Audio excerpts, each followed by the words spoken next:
দেশে বিদেশে অনলাইনে সংযুক্ত সেনা, নৌ ও বিমান বাহিনীর সকল অফিসার্স, জেসিও এবং সকল পর্যায়ের সদস্যবৃন্দ, আসসালামু আলাইকুম।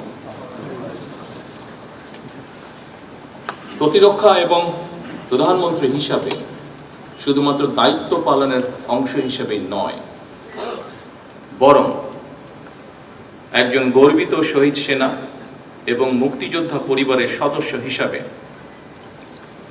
আজকের এই অনুষ্ঠানে আপনাদের সামনে উপস্থিত হতে পেরে আমি অত্যন্ত আনন্দিত। আজকের এই ধরনের অনুষ্ঠান এবং এই প্রতিবেশ আমার কাছে নতুন নয়, বরং এই ধরনের অনুষ্ঠান দেখতে দেখতেই আমি বড় হয়ে উঠেছি। সুতরাং আজকের এই অনুষ্ঠানে এসে স্বাভাবিকভাবেই আমি কিছুটা নস্টালজিক। উপস্থিত সশস্ত্র বাহিনীর অফিসার্স এবং সৈনিকবৃন্দ, আমার শৈশব কৈশোরের স্মৃতির অনেকখানি দখল করে রয়েছে সশস্ত্র বাহিনীর কঠোর নিয়মানুবর্তিতা এবং দায়িত্বশীলতা। কুচকাওয়াজের শব্দ আর বিউগলের সুর আমার অতি পরিচিত। সেনা পরিবেশেই আমি আমার পিতা, মাতা এবং আমার একমাত্র ছোট ভাইয়ের সঙ্গে বেড়ে উঠেছি। আজ আমি আপনাদের সামনে সেনা নিবাসে এই দরবারে যখন দাঁড়িয়েছি, তখন আমার মা, বাবা, একমাত্র ভাই আর আমাদের মাঝে নেই। এমনকি আমাদের সকলের স্মৃতি বিজড়িত সেনানিবাসের বাড়িটিও আমাদের কাছ থেকে কেড়ে নেওয়া হয়েছে। সেনা পরিবেশে বেড়ে ওঠার কালেই অনেক প্রিয় মুখের কথা এই মুহূর্তে আমার মনে পড়ছে আজকের এই অনুষ্ঠানে। যারা আমার বেড়ে ওঠার দিনগুলোতে আমার পরিবারের সাথে খুব কাছে থেকে সম্পৃক্ত ছিলেন, আমার বাবার কর্মজীবনে পাশে থেকে তাকে সহায়তা করেছেন, গভীর শ্রদ্ধার সঙ্গে এই মুহূর্তে তাদের কথাগুলো মনে পড়ছে, তাদেরকে আমি স্মরণ করছি গভীর শ্রদ্ধার সঙ্গে। উপস্থিত সশস্ত্র বাহিনীর অফিসার্স এবং সৈনিকবৃন্দ, এই অনুষ্ঠানের শুরুতেই আমি শ্রদ্ধা ভরে স্মরণ করছি স্বাধীনতার ঘোষক শহীদ রাষ্ট্রপতি জিয়াউর রহমানকে, যিনি বাংলাদেশের স্বাধীনতার ঘোষণা দিয়েছিলেন। স্বাধীনতার ঘোষণা দিয়ে ক্ষান্ত থাকেননি। তৎকালীন সেনা কর্মকর্তা, সদস্য এবং মুক্তিকামী জনগণকে সঙ্গে নিয়ে বাংলাদেশের স্বাধীনতা অর্জনের যুদ্ধে ঝাঁপিয়ে পড়েছিলেন। স্বাধীনতা এবং মুক্তিযুদ্ধের স্মৃতি নিয়ে শহীদ প্রেসিডেন্ট জিয়াউর রহমানের নিজের লেখা একটি প্রবন্ধ রয়েছে, একটি জাতির জন্ম শীর্ষক এই নিবন্ধে স্বাধীনতা এবং মুক্তিযুদ্ধের প্রেক্ষাপট এবং এর সূচনা লগ্ন, মুক্তিযুদ্ধে মেজর জিয়াউর রহমান এবং সেনাবাহিনীর ভূমিকা সুস্পষ্টভাবে বর্ণিত রয়েছে এই নিবন্ধে। 1972 সালের 26শে মার্চ বাংলাদেশের প্রথম স্বাধীনতা এবং জাতীয় দিবস উপলক্ষে অধুনা লুপ্ত দৈনিক বাংলা পত্রিকার বিশেষ প্রোটপত্রে প্রকাশিত একটি জাতির জন্ম শীর্ষক নিবন্ধের শেষ প্যারায় শহীদ জিয়াউর রহমান লিখেছিলেন, সময় অতি মূল্যবান। আমি ব্যাটালিয়নের অফিসার, জেসিও আর জওয়ানদের ডাকলাম, তাদের উদ্দেশ্যে ভাষণ দিলাম।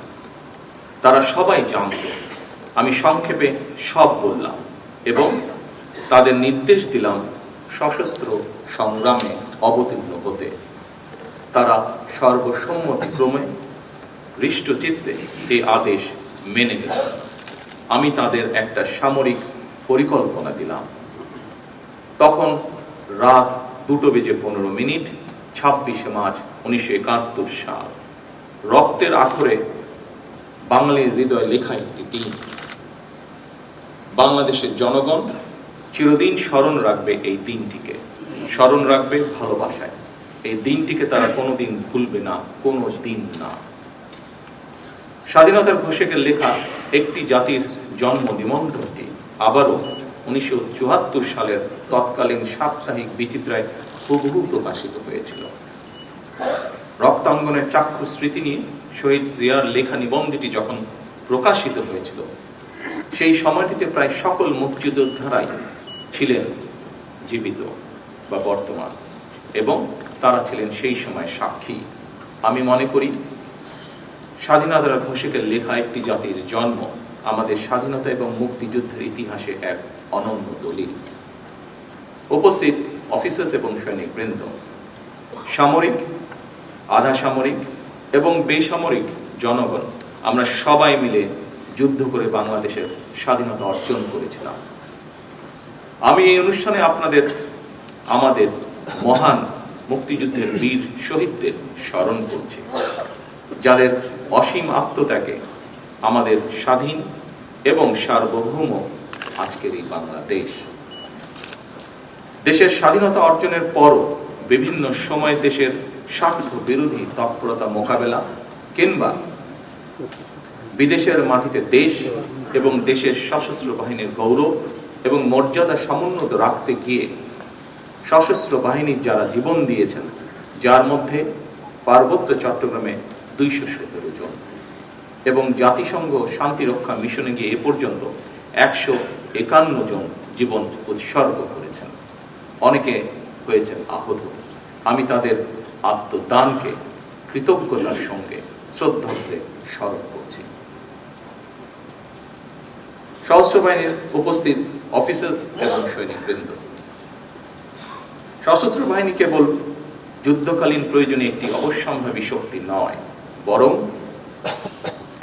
দেশের স্বাধীনতা সার্বভৌমত্ব রক্ষার অতন্দ্র প্রহরী হিসাবে ভূমিকা রাখার পাশাপাশি যে কোনো প্রাকৃতিক দুর্যোগ মোকাবেলা এবং রাষ্ট্রীয় সীমানার বাইরে জাতিসংঘ শান্তিরক্ষা মিশনের সদস্য হয়ে মুক্তিযুদ্ধ বিধ্বস্ত দেশের শান্তি প্রতিষ্ঠায় বাংলাদেশের সশস্ত্র বাহিনীর ভূমিকা বিশ্ব স্বীকৃত।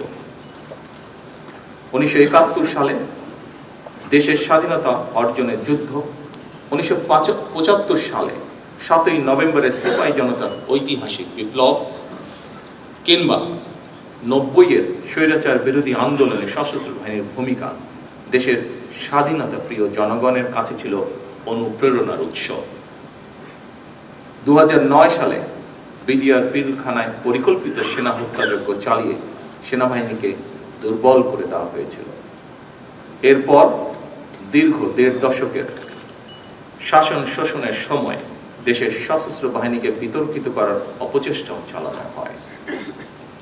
2024 সালে দেশ এবং জনগণের স্বাধীনতা রক্ষার যুদ্ধে সশস্ত্র বাহিনীর ভূমিকা দেশের স্বাধীনতা প্রিয় জনগণকে আশান্বিত করেছে। 2024 সালের 5ই আগস্ট পরবর্তী অস্থির সময় এবং দৃশ্যমান প্রশাসনিক অচলাবস্থাতেও সশস্ত্র বাহিনী অসাধারণ ভূমিকা পালন করেছে। এমনকি অন্তর্বর্তীকালীন সরকারের পুরো সময়টিতে আইন শৃঙ্খলা রক্ষা থেকে শুরু করে দেশের শিল্প অঞ্চল, নগর বন্দর এবং স্থবির হয়ে পড়া অর্থনীতির চাকা সচল রাখার ক্ষেত্রেও সশস্ত্র বাহিনীর ভূমিকা ছিল ইতিবাচক। গত 12ই ফেব্রুয়ারি মাসে অনুষ্ঠিত অবাধ, নিরপেক্ষ এবং গ্রহণযোগ্য নির্বাচন সম্পন্ন করার ক্ষেত্রে অন্তর্বর্তীকালীন সরকারের প্রতি সশস্ত্র বাহিনীর সহায়তা ছিল দেশ ও জনগণ এবং গণতান্ত্রিক বিধিবিধানের প্রতি সশস্ত্র বাহিনীর আস্থা ও বিশ্বাসেরই প্রতিফলন। উপস্থিত অফিসার্স এবং সৈনিকবৃন্দ, দীর্ঘ 18 বছর পর গত 26শে মার্চ নির্বাচন পরবর্তী গণতান্ত্রিক বাংলাদেশের 55তম স্বাধীনতা এবং জাতীয় দিবসে সাড়ম্বরে অনুষ্ঠিত হল রাষ্ট্রীয় কুচকাওয়াজ। অত্যন্ত সুশৃঙ্খল, পরিপাটি ও নজর কাড়া প্যারেড এবং প্রদর্শনীর জন্য আমি আপনাদেরকে বিশেষভাবে ধন্যবাদ জানাতে চাই। শৃঙ্খলা ও পেশাদারিত্বের এই অনন্য বহিঃপ্রকাশ কেবল সশস্ত্র বাহিনীর গৌরবে বৃদ্ধি করেনি, বরং দেশবাসীর সামনে দেশপ্রেমে উজ্জীবিত সুসংগঠিত সশস্ত্র বাহিনীর সাহসী প্রতিচ্ছবি তুলে ধরেছে, যা দেশবাসীকে করেছে গর্বিত। উপস্থিত অফিসার্স এবং সৈনিকবৃন্দ, স্বাধীনতার ঘোষক সাবেক সেনাপ্রধান শহীদ প্রেসিডেন্ট জিয়াউর রহমান, সাবেক প্রধানমন্ত্রী দেশনেত্রী মরহুমা খালেদা জিয়া বিশ্বাস করতেন এবং বর্তমান সরকার বিশ্বাস করে বাংলাদেশের ধর্মীয় ও সামাজিক মূল্যবোধে উজ্জীবিত দেশের জাতীয়তাবাদী শক্তি এবং সশস্ত্র বাহিনী যদি শক্তিমান এবং ঐক্যবদ্ধ থাকে, তাহলে বাংলাদেশকে কেউ কখনো পরাভূত করতে পারবে না। সশস্ত্র বাহিনীর আধুনিকায়নে স্বাধীনতার ঘোষক শহীদ রাষ্ট্রপতি জিয়াউর রহমান কিংবা সাবেক প্রধানমন্ত্রী ভূমিকা, দেশনেত্রী খালেদা জিয়ার ভূমিকা এবং গৃহীত পদক্ষেপ সম্পর্কে আপনারা সবাই কম বেশি অবগত আছেন। স্বাধীনতা পরবর্তী বাংলাদেশে বিশেষ করে সেনাবাহিনীর চরম অস্থিরতা, বিশৃঙ্খলা এবং চেইন অফ কমান্ডের চরম অবনতিতে সাবেক সেনাপ্রধান শহীদ জিয়াউর রহমানের দৃঢ় নেতৃত্বে সশস্ত্র বাহিনীকে পুনর্গঠিত করা হয়। সশস্ত্র বাহিনীতে শৃঙ্খলা পুনঃপ্রতিষ্ঠিত করা হয়। সেনাবাহিনী পুনর্গঠনের অংশ হিসাবে ভূ রাজনৈতিক বাস্তবতা বিবেচনায় শহীদ প্রেসিডেন্ট জিয়াউর রহমান পৃথক 5টি পদাতিক ব্রিগেডকে রূপান্তর করে 5টি পূর্ণাঙ্গ পদাতিক ডিভিশন গঠন করেন। পরবর্তীতে 6ষ্ঠ ডিভিশনের ভিত্তি স্থাপন করেন। তারই পরিকল্পনায় বাংলাদেশ সেনাবাহিনীকে ব্রিগেড কাঠামো থেকে ডিভিশনাল কাঠামোতে উন্নীত করা হয়। একটি স্বাধীন রাষ্ট্রের জন্য জাতীয় প্রতিরক্ষা নীতি অপরিহার্য। এই বাস্তবতা উপলব্ধি করে শহীদ জিয়াউর রহমান আভ্যন্তরীণ স্থিতিশীলতা ও বৈদেশিক ভারসাম্যের মধ্যে সেতুবন্ধন তৈরির লক্ষ্যে প্রথমবারের মতো সুনির্দিষ্টভাবে দেশের প্রতিরক্ষা নীতি প্রণয়ন করেন। যুদ্ধকালীন সময় 1971 সালে 21শে নভেম্বর সমন্বিত আক্রমণকে তিনি বাংলাদেশের প্রথম যৌথ যুদ্ধের মডেল হিসেবে স্বীকৃতি দিয়ে আধুনিক রণকৌশলের ভিত্তি মজবুত করেছিলেন।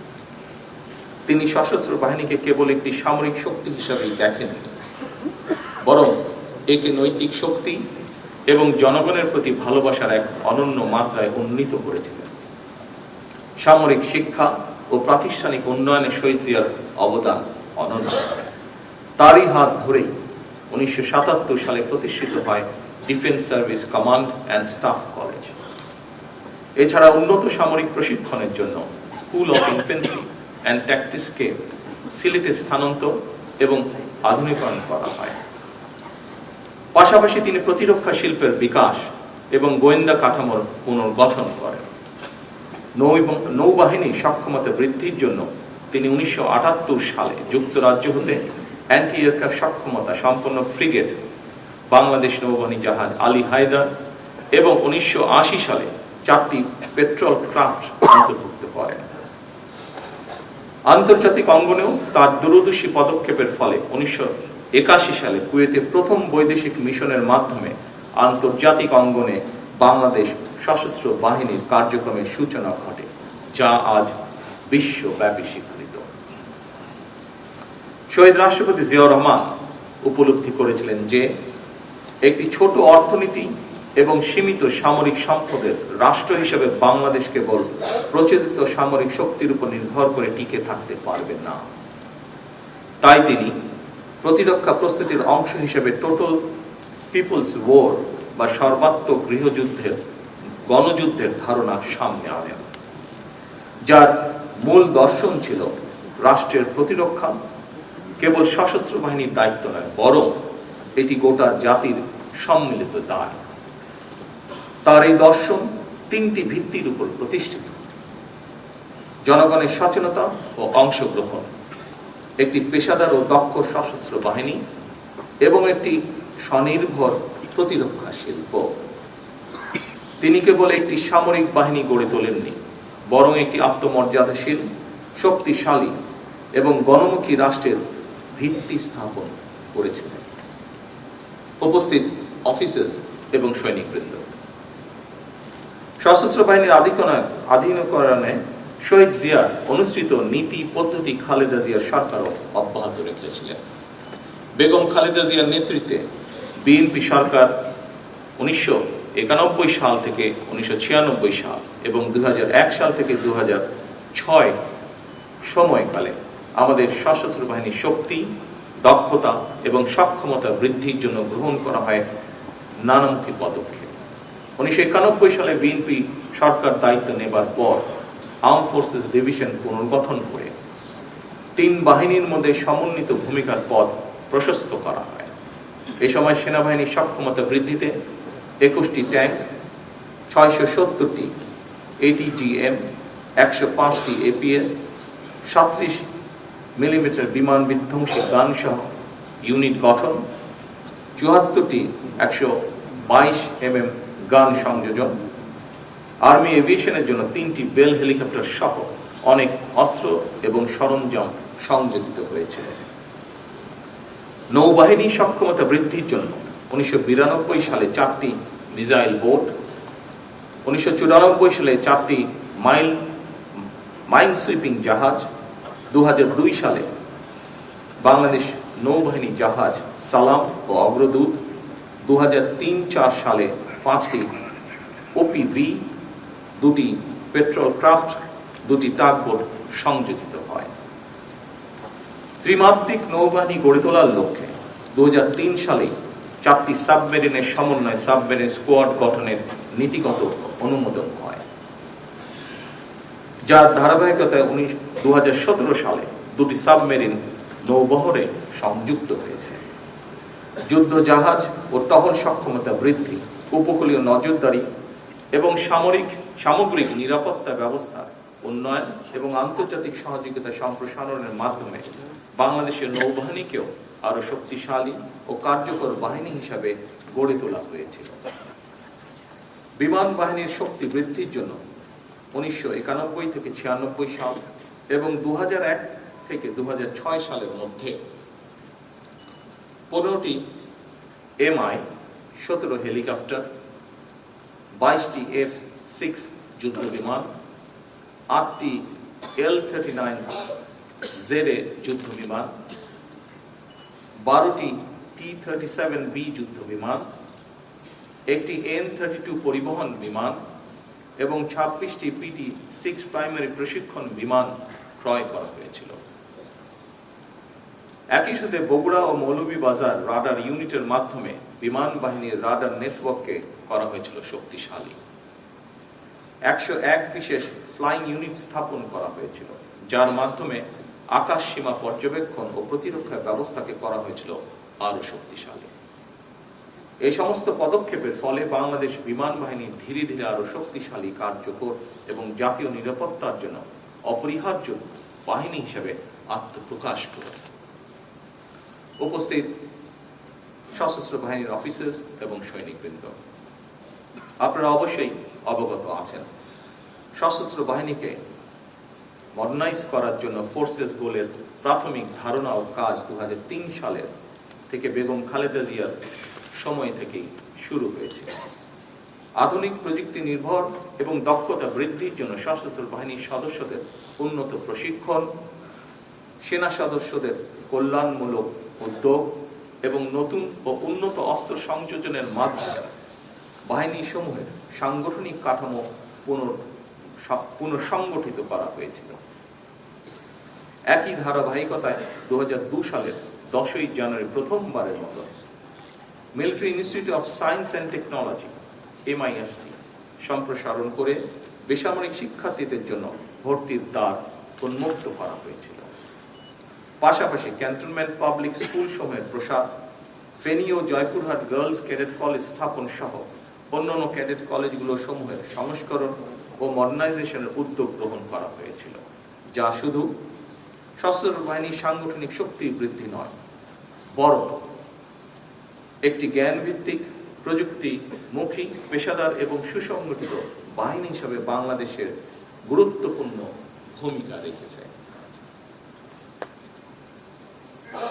জাতিসংঘ শান্তিরক্ষা মিশনে বাংলাদেশের অংশগ্রহণকে বিএনপি সরকার এক নতুন উচ্চতায় নিয়ে গিয়েছিল। কুয়েত, হাইতি, রুয়ান্ডা ও অ্যাঙ্গোলা সহ বিভিন্ন মিশনে সশস্ত্র বাহিনী তথা আপনাদের অভাবনীয় সাফল্য আজ বিশ্বজুড়ে বাংলাদেশের ভাবমূর্তিকে করেছে উজ্জ্বল। এছাড়াও বেগম খালেদা জিয়া সেনা সদস্যদের কল্যাণে প্রতিটি সেনানিবাসে আবাসন উন্নয়ন ও সিএমএইচের আধুনিকরণকে সর্বোচ্চ গুরুত্ব দিয়েছিলেন। সশস্ত্র বাহিনীর স্বাধীনতা সার্বভৌমত্ব রক্ষার অত্যন্ত প্রহরী এটি মরহুমা খালেদা জিয়া মনে প্রাণে বিশ্বাস করতেন। আর সে কারণেই আমরা দেখেছি, দেশবাসী দেখেছে, 2025 সালের 21শে নভেম্বর প্রচন্ড অসুস্থতা সত্ত্বেও জীবনের ঝুঁকি নিয়ে হুইল চেয়ারে করে তিনি সেনানিবাসে উপস্থিত হয়েছিলেন। তার সেদিন সেনানিবাস থেকে ফিরে যাওয়ার পরে একদিন পরেই তিনি হসপিটালে অ্যাডমিট হয়েছিলেন এবং সেখান থেকে তিনি আর ফিরে আসেন। এবং এটি ছিল তার জীবনের সর্বশেষ অনুষ্ঠান। এর মাধ্যমে সশস্ত্র বাহিনী এবং প্রিয় বাংলাদেশের প্রতি বেগম খালেদা জিয়ার নিখাদ ভালোবাসা প্রতিফলিত হয়ে উঠেছিল। উপস্থিত সশস্ত্র বাহিনীর প্রিয় কর্মকর্তা এবং সদস্যবৃন্দ, সশস্ত্র বাহিনী কোনো নির্দিষ্ট ব্যক্তি, পরিবার কিংবা দলের সম্পত্তি নয়। সশস্ত্র বাহিনী একটি স্বাধীন রাষ্ট্রের শক্তি এবং মর্যাদার প্রতীক। রাষ্ট্রীয় সংবিধানের প্রতি দায়বদ্ধতা এবং জনগণের অবিচল আস্থাই হতে হবে সশস্ত্র বাহিনীর পথ চলার প্রধান ভিত্তি। দেশের স্বাধীনতা, সার্বভৌমত্ব রক্ষা করাই আমাদের প্রতিটি সদস্যের একমাত্র এবং পবিত্র চূড়ান্ত দায়িত্ব। আমরা এমন এক সশস্ত্র বাহিনী চাই যাদেরকে বহিঃশক্তি সমীহ করবে আর দেশের জনগণ রাখবে আস্থায়। পেশাদারিত্বের প্রশ্নে কোনো আপোষ না করে সশস্ত্র বাহিনীকে সবসময় একটি সুউচ্চ আদর্শিক অবস্থানে থাকতে হবে। রাষ্ট্রীয় মর্যাদা রক্ষায় শহীদ রাষ্ট্রপতি জিয়াউর রহমান সশস্ত্র বাহিনীর প্রতিটি স্তরে দেশপ্রেমের যে অগ্নিশিখা জ্বালিয়ে দিয়েছিলেন তা যেন কখনো নিভে না যায়। 26শে মার্চ স্বাধীনতার ঘোষণা, 21শে নভেম্বর যৌথ সামরিক পূর্ণতা এবং 7ই নভেম্বর দেশপ্রেম ও পেশাদারিত্বের পুনর্জাগরণ, এই তিন অবিভাজ্য ধারা আমাদের সামরিক বাহিনী, সশস্ত্র বাহিনীর ঐতিহ্যের মেরুদণ্ড। গণতান্ত্রিক দায়িত্ববোধ এবং দেশের সার্বভৌমত্ব অতন্দ্র প্রহরী হিসাবে নিজেদের প্রস্তুত রেখে এই বাহিনীর গৌরবোজ্জ্বল ইতিহাসকে আগামী প্রজন্মের অনুপ্রেরণা হিসেবে টিকিয়ে রাখা আমাদের সকলের সম্মিলিত অঙ্গীকার। উপস্থিত সশস্ত্র বাহিনীর অফিসার্স এবং সৈনিকবৃন্দ, আমাদের সামনে নতুন বাস্তবতা এসেছে। বর্তমান সময়ে যুদ্ধের ধরন পাল্টেছে, বদলেছে নিরাপত্তার ধরন। আজ নিরাপত্তা মানে কেবল স্থল সীমান্তে সুরক্ষা নয়, এর সঙ্গে যুক্ত হয়েছে সমুদ্র, আকাশ, সাইবার স্পেস, তথ্য যুদ্ধ, প্রযুক্তি নির্ভর প্রতিরক্ষা, ড্রোন, কৃত্রিম বুদ্ধিমত্তা, উপকূলীয় নিরাপত্তা, জ্বালানি অবকাঠামো, সামুদ্রিক সম্পদ এবং আঞ্চলিক ভূকৌশলগত প্রতিযোগিতা। সশস্ত্র বাহিনীকে শুধুমাত্র আধুনিক যুদ্ধ সরঞ্জাম সংযোজনেই সীমাবদ্ধ না থেকে বরং একই সাথে সমান গুরুত্বের সাথে পেশাগত দক্ষতা, কৌশলগত প্রজ্ঞা ও জ্ঞান ভিত্তিক সক্ষমতা বৃদ্ধিতে সর্বদা সচেষ্ট থাকতে হবে, যাতে করে সশস্ত্র বাহিনী যে কোনো সমসাময়িক ও ভবিষ্যৎ নিরাপত্তার চ্যালেঞ্জ মোকাবেলা করতে সক্ষম হয়।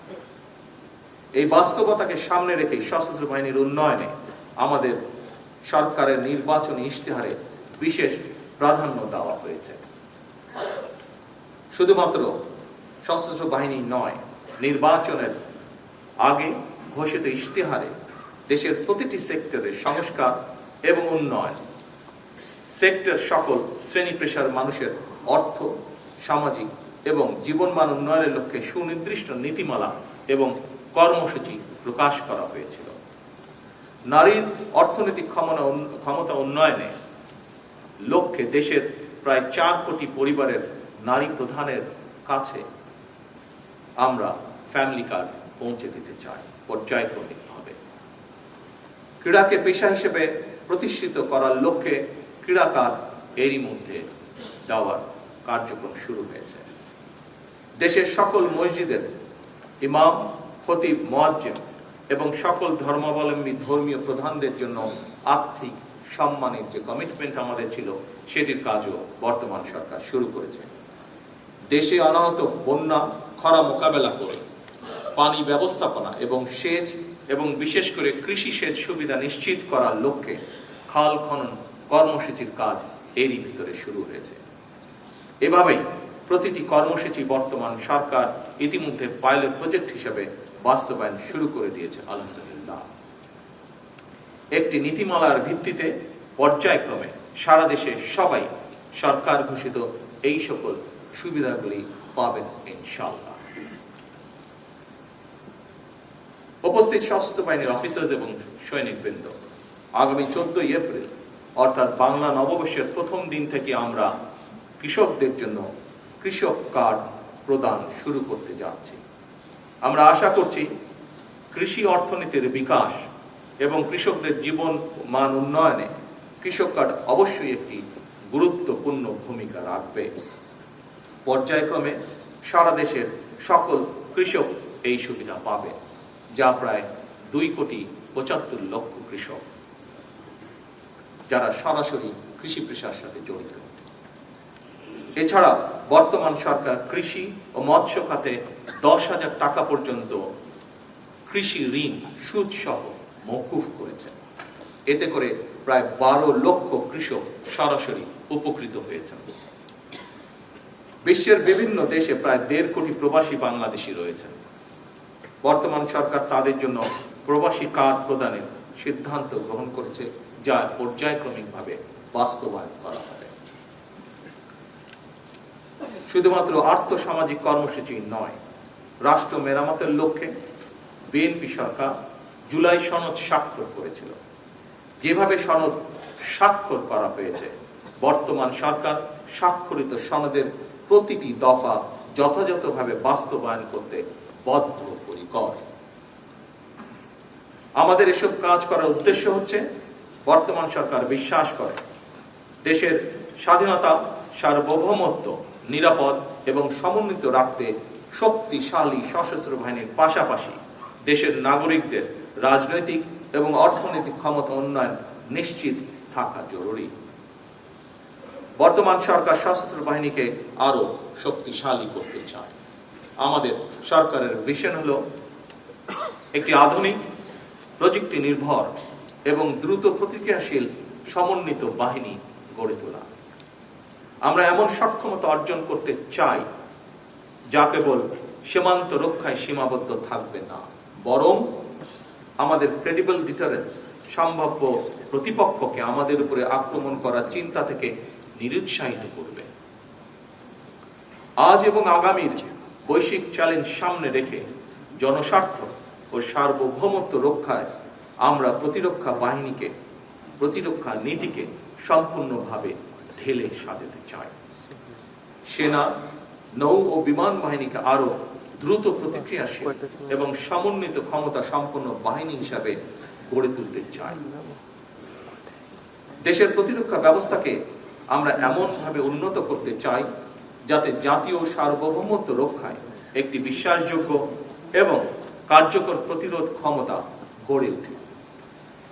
আমরা এমন একটি আধুনিক জাতীয় নিরাপত্তা কৌশল ও প্রতিরক্ষা নীতি প্রণয়ন করতে চাই যা বাংলাদেশের বাস্তবতা, জাতীয় স্বার্থ এবং ভবিষ্যৎ হুমকিকে সামনে রেখে আমাদের নিরাপত্তা নিশ্চিন্তা হবে বাংলাদেশ কেন্দ্রিক, জনগণ কেন্দ্রিক এবং অবশ্যই রাষ্ট্রীয় মর্যাদা কেন্দ্রিক।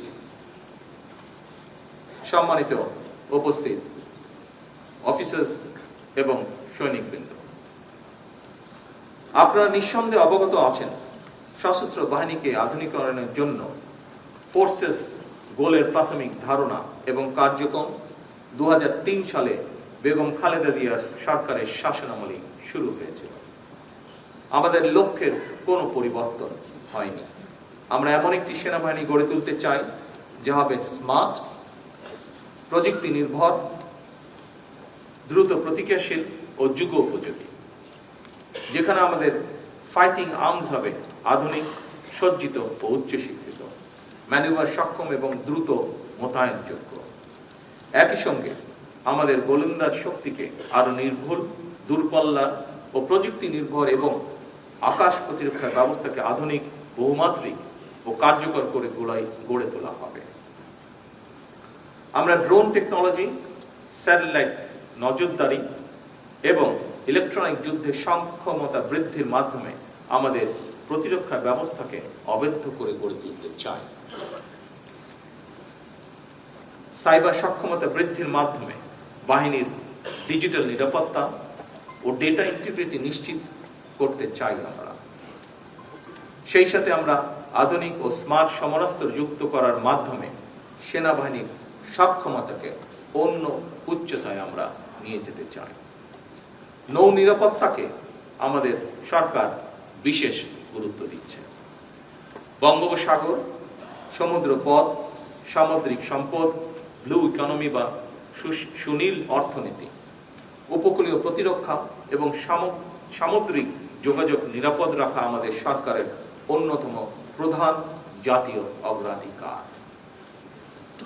আমাদের বিশাল সমুদ্র সীমা এবং সুনীল অর্থনীতি সুরক্ষা নিশ্চিত করতে সেনাবাহিনীকে একটি শক্তিশালী ব্লু ওয়াটার নেভি হিসেবে গড়ে তুলতে চাই আমরা, যেখানে আধুনিক ফ্রিগেট, সাবমেরিন এবং অত্যাধুনিক সোনার ও রাডার সিস্টেমের সমন্বয়ে আমাদের সামুদ্রিক সার্বভৌমত্ব হবে সুসংহত। বিমান প্রতিরক্ষা নজরদারি, দ্রুত মোতায়েন, আকাশ সীমা সুরক্ষা এবং প্রযুক্তি ভিত্তিক সক্ষমতা বৃদ্ধির জন্য বিমান বাহিনীর মডার্নাইজেশন অব্যাহত রাখতে চাই আমরা। আকাশ সীমা রক্ষায় অত্যাধুনিক মাল্টিরোল যুদ্ধ বিমান সংযোজন এবং বহুস্তরীয় সমন্বিত বিমান প্রতিরক্ষা ব্যবস্থা স্থাপন করে আমাদের বিমান বাহিনীকে একটি নতুন উচ্চতায় নিয়ে যাওয়ার প্রত্যয় আজকের এই অনুষ্ঠানে আমি ব্যক্ত করছি। তিন বাহিনীর মধ্যে আধুনিক জয়েন্ট অপারেশন নীতি এবং C4I অর্থাৎ কমান্ড, কন্ট্রোল, কমিউনিকেশন, কম্পিউটার্স এবং ইন্টেলিজেন্স সিস্টেমের আধুনিকায়ন আমাদের যে কোনো সংকটকালীন মুহূর্তে দ্রুত সিদ্ধান্ত গ্রহণ ও কার্যকর মোতায়েন নিশ্চিত করবে। সেই সাথে সীমিত সম্পদের সর্বোচ্চ ব্যবহার নিশ্চিত করে আমাদের সশস্ত্র বাহিনী দেশের সার্বভৌমত্ব রক্ষা, জনগণের দুর্যোগে পাশে দাঁড়ানো এবং আন্তর্জাতিক অঙ্গনে বাংলাদেশের মর্যাদা সমুন্নত রাখতে সক্ষম হবে। একটি আত্মমর্যাদাশীল, আত্মনির্ভরশীল প্রতিরক্ষা সক্ষমতা অর্জন করতে প্রয়োজনীয় সামরিক সরঞ্জামাদি তৈরি তথা দেশীয় প্রতিরক্ষা শিল্প তোলার পরিকল্পনা আমাদের রয়েছে, যা আমি বাহিনী প্রধানদের সাথে এরই ভিতরে আলোচনা করেছি। এই পরিকল্পনায় টেকনোলজি ট্রান্সফারের মাধ্যমে নিজস্ব প্রযুক্তিতে অস্ত্র, গোলাবারুদ ও সামরিক সরঞ্জামাদি নির্মাণে সর্বোচ্চ জোর দেওয়া হবে।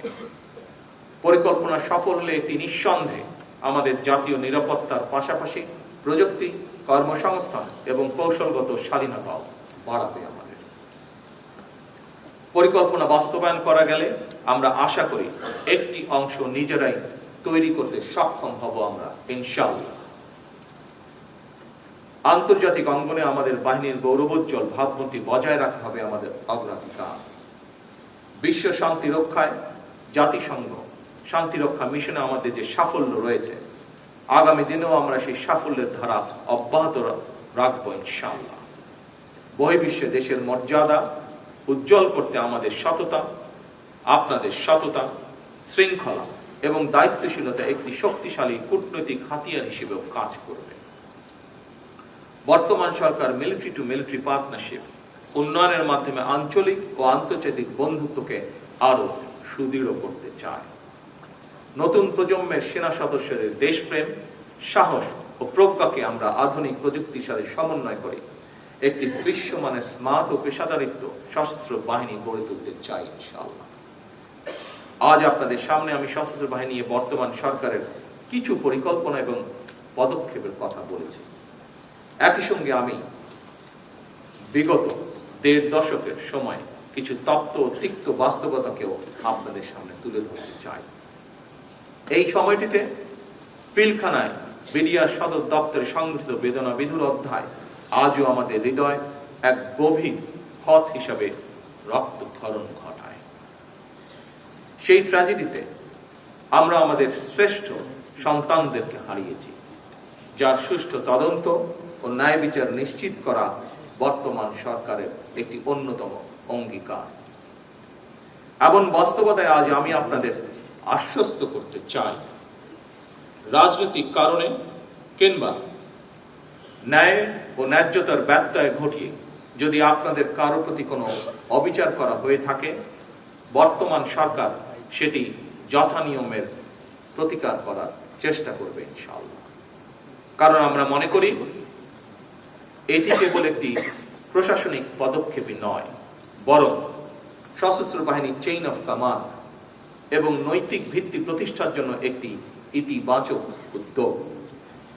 আগামীতে আর কেউ কখনো অনিয়মের শিকার হবেন না, এটা আমাদের সরকারের প্রতিশ্রুতি ইনশাআল্লাহ। উপস্থিত বাহিনী প্রধানবৃন্দ, উপস্থিত অফিসার, উপস্থিত সৈনিকবৃন্দ, আমিও সেনা পরিবারেরই সন্তান। সঙ্গত কারণে সশস্ত্র বাহিনীর মনোজগতের সঙ্গে আমি নিবিড় সম্পর্ক অনুভব করি। এই বাহিনীর প্রতিটি সদস্যদের কল্যাণ ও তাদের পরিবারের সামাজিক নিরাপত্তার বিষয়ে অবশ্যই বর্তমান সরকার গুরুত্বের সাথে বিবেচনা করবে। সশস্ত্র বাহিনীর অবকাঠামোগত উন্নয়নের পাশাপাশি বর্তমান সরকার সশস্ত্র বাহিনীর সদস্যদের কল্যাণ, পরিবার, বাসস্থান, চিকিৎসা, প্রশিক্ষণ, ক্যারিয়ার উন্নয়ন এবং অবসরোত্তর মর্যাদাকেও গুরুত্বের সঙ্গে বিবেচনা করতে চায়। বেতন কাঠামো পুনর্মূল্যায়নের কাজ শুরু হলেও বর্তমান সশস্ত্র বাহিনীর জন্য একটি আধুনিক বেতন কাঠামো প্রণয়ন করার পরিকল্পনা আমাদের রয়েছে। চিকিৎসা নিশ্চিত করতে প্রতিটি ক্যান্টনমেন্টে সিএমএইচ এর চিকিৎসা এবং আনুষঙ্গিক সুবিধা যথাসম্ভব বাড়ানোর পরিকল্পনাও আমাদের রয়েছে পর্যায়ক্রমিকভাবে। দুর্গম এলাকায় দায়িত্বরত সদস্যদের পরিবারের নিরাপত্তা এবং তাদের সন্তানদের উন্নত শিক্ষা নিশ্চিত করতে শিক্ষা প্রতিষ্ঠানে ভর্তি এবং বৃত্তির সুযোগ বাড়ানোর পরিকল্পনা আমাদের রয়েছে। শহীদ, যুদ্ধাহত এবং অবহেলিত পরিবারগুলোর মর্যাদা এবং পুনর্বাসন বর্তমান সরকারের অগ্রাধিকার তালিকার একটি। সেনানিবাসগুলোতে আবাসন এবং জীবনযাত্রার মান উন্নয়ন সহ তৃণমূল পর্যায়ে সেনা সদস্যদের জন্য অবসরোত্তর সামাজিক নিরাপত্তা ও আত্মমর্যাদাশীল অবস্থান নিশ্চিত করাও বর্তমান সরকার এ ব্যাপারে সচেতন। বর্তমান সরকার ইতিমধ্যেই অবসরপ্রাপ্ত সেনাদের জীবনমান উন্নয়নে তাদের দীর্ঘদিনের প্রত্যাশা অনুযায়ী ওয়ান র্যাঙ্ক ওয়ান পেনশন নীতি চালুর ব্যাপারে নীতিগতভাবে আমরা একমত, যা আমাদের নির্বাচনী ম্যানিফেস্টোতেও আমরা উল্লেখ করেছি। উপস্থিত সশস্ত্র বাহিনীর অফিসার এবং সৈনিকবৃন্দ, এবার আমি আপনাদের সামনে কিছু কৌশলগত দিক নির্দেশনা রাখতে চাই। আপনারা সংবিধান, শপথ, শৃঙ্খলা এবং কমান্ডের প্রতি অবিচল থাকবেন। আমাদের সকলকে মনে রাখতে হবে, চেইন অফ কমান্ড, ডিসিপ্লিন এবং পেশাদারিত্ব সশস্ত্র বাহিনীর সফলতার মূল চাবিকাঠি। সুতরাং নিজেদের পেশাগত দক্ষতা ক্রমাগত উন্নত করার কোনোই বিকল্প নেই। আধুনিক যুদ্ধক্ষেত্রে কেবল প্রযুক্তি দিয়ে নয়, বরং কৌশল এবং দক্ষতা দিয়ে মোকাবেলা করতে হয়। এর জন্য প্রয়োজনীয় আন্তঃবাহিনী সমন্বয় এবং কৌশলগত চিন্তা শক্তির সংমিশ্রণ থাকতে হবে অবশ্যই। জনগণের সঙ্গে আপনাদের সম্পর্ক হবে আস্থা, বিশ্বাস ও গভীর দায়িত্ববোধের। এর ভিত্তিতেই গড়ে ওঠা এক অটুট বন্ধন। এই বন্ধনেই আপনাদের শক্তি এবং প্রেরণা হিসাবে কাজ করবে।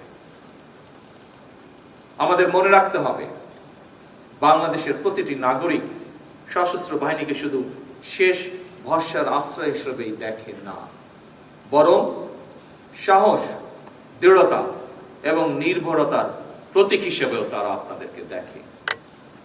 আপনাদের প্রতি জনগণের এই অকৃত্রিম আস্থা এবং ভালোবাসাই যেন আপনাদের অন্যতম চালিকা শক্তি ও অনুপ্রেরণা হয়।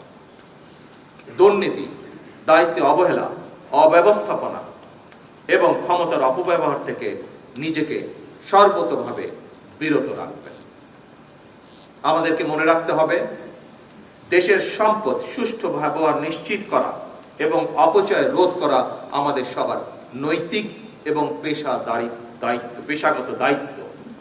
আন্তর্জাতিক অঙ্গনে দায়িত্ব পালনকালে, বিশেষত শান্তিরক্ষা মিশনে নিয়োজিত অবস্থায় বাংলাদেশের মর্যাদাকে সবার উপরে স্থান দিতে হবে।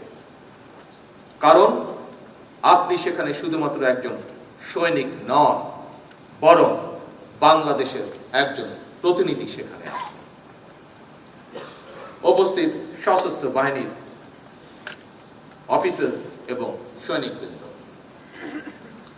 বাংলাদেশকে আমরা এমন একটি রাষ্ট্র হিসেবে গড়ে তুলতে চাই যে বাংলাদেশ কারো আধিপত্য মেনে নেবে না, যে বাংলাদেশ বিশ্ব দরবারে মাথা উঁচু করে দাঁড়াবে। আন্তর্জাতিক সম্পর্কের মাত্রা নির্ধারিত হবে পারস্পরিক সম্মান, স্বার্থ এবং সমতার ভিত্তিতে। এক্ষেত্রে সশস্ত্র বাহিনীর ভূমিকা অপরিসীম। আপনারা যদি আধুনিক, সুশৃঙ্খল এবং পেশাদার হন, দেশপ্রেমে অনড় থাকেন, তাহলে বাংলাদেশ আরো নিরাপদ হবে, আরো মর্যাদাশীল হবে। আমি আপনাদের আশ্বস্ত করে বলতে চাই, সশস্ত্র বাহিনীকে আমরা একটি আধুনিক ও সময় উপযোগী বাহিনী হিসাবে গঠন করতে বদ্ধপরিকর। আপনাদের প্রাপ্য সম্মান, পেশাগত মর্যাদা এবং কল্যাণ নিশ্চিত করতে আমাদের সরকার সর্বদা দায়িত্বশীল থাকবে ইনশাআল্লাহ। একই সঙ্গে আমি আপনাদের কাছ থেকে প্রত্যাশা করি, আপনারা দল মতের ঊর্ধ্বে থেকে কেবল বাংলাদেশকে ধারণ করবেন। প্রয়োজনে নিজের জীবন বিপন্ন করে হলেও সর্বক্ষেত্রে আমরা দেশের স্বার্থকে সবার উপরে প্রাধান্য দেব।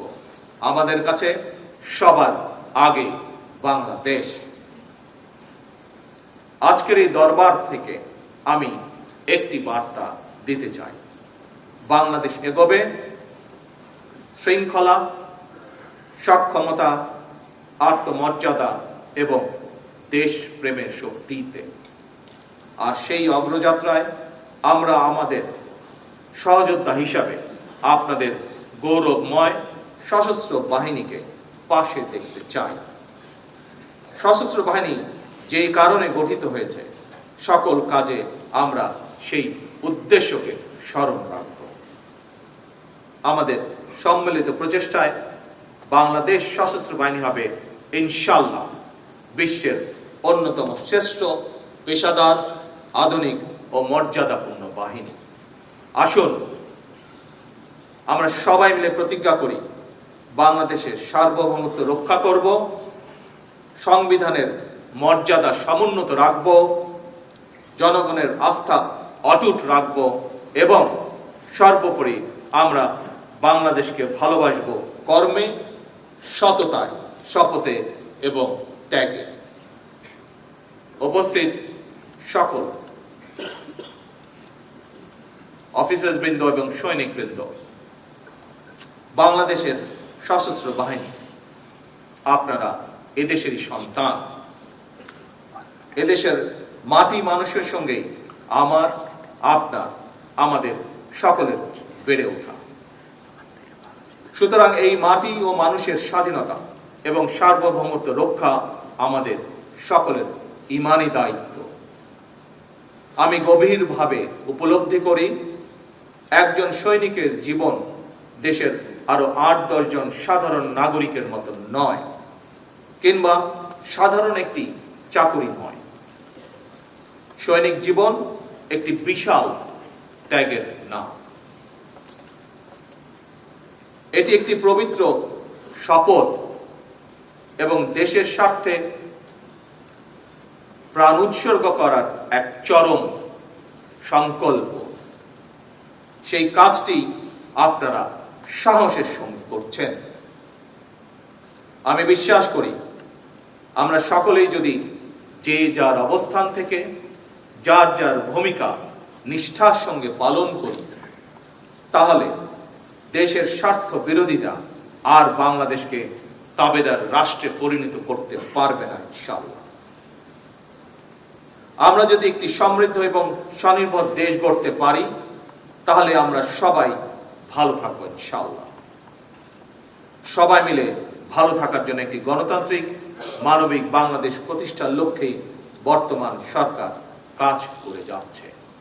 আমরা সকলে ঐক্যবদ্ধ থাকলে, সকলে দেশের স্বার্থে থাকলে ইনশাআল্লাহ আমরা অবশ্যই বাংলাদেশকে আমাদের কাঙ্ক্ষিত বাংলাদেশ, প্রত্যাশিত বাংলাদেশ হিসেবে গড়ে তুলতে সক্ষম হব ইনশাআল্লাহ। মহান আল্লাহ আমাদের সহায়। আল্লাহ হাফেজ।